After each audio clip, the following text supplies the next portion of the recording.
Junior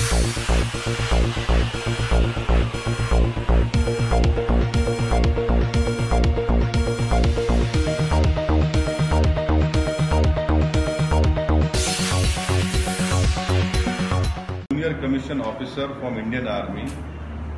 who served Indian Army for 30 years, and now he is being asked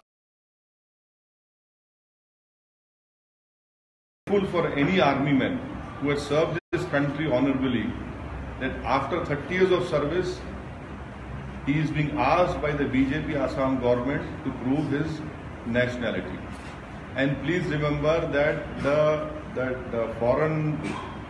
Foreigners Tribunal in last 2 years they have issued 40,000 is being taken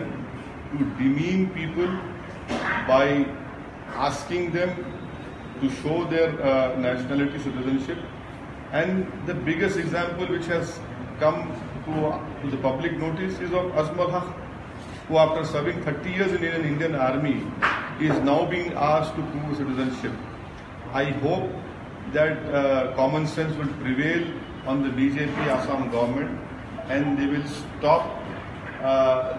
this kind of activity, which is nothing but targeting Indian citizens who are living peacefully in Assam.